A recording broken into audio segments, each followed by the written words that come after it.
Why do you keep staring at me, human? The alien woman didn't know I loved her. She always stood at the edge of the training field, silent, focused, a warrior among her people, tall and sharp-eyed with a strange grace in the way she moved. She did not speak to me at first, not when I arrived at the joint outpost, not when we trained side by side, not even when we shared a meal across the same table. But I stared. I know I did.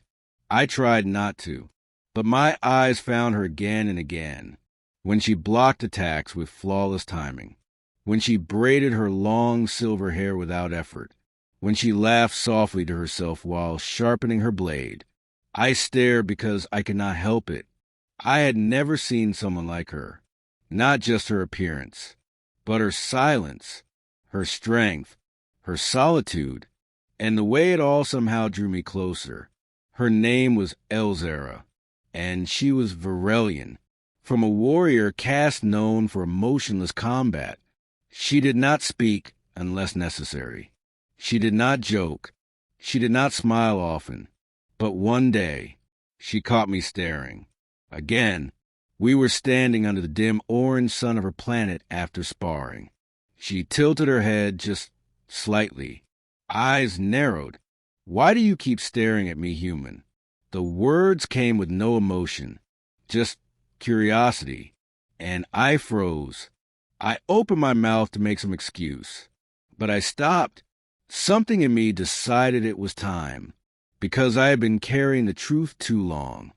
I cleared my throat and said, "Because I think you are incredible." She blinked once, then twice. "You admire my combat style." "No," I said. "I mean, yes, but not just that.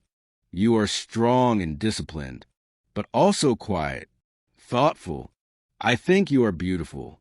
There, I said it. No stuttering, no walking it back.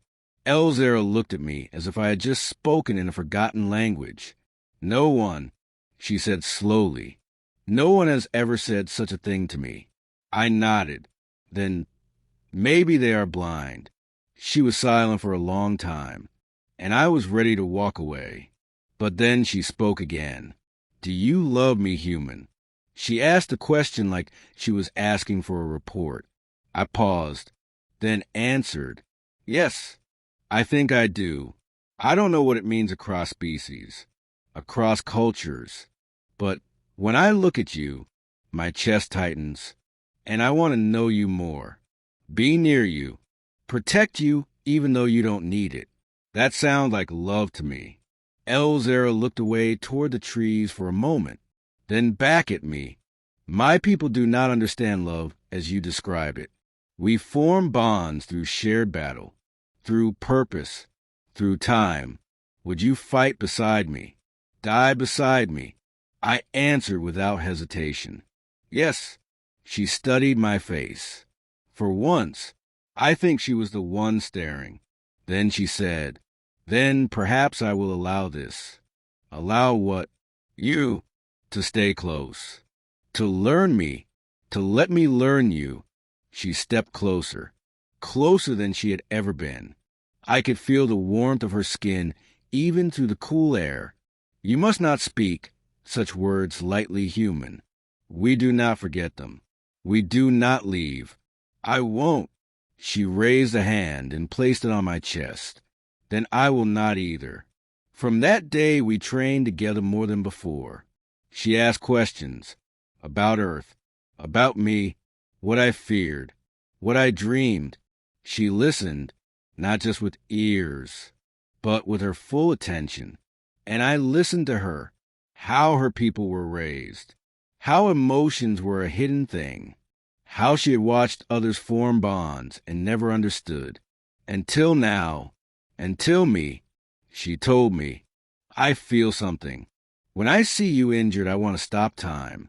When you speak, I want to remember every word. When you sleep, I watch your chest rise and wonder if I will always be near it.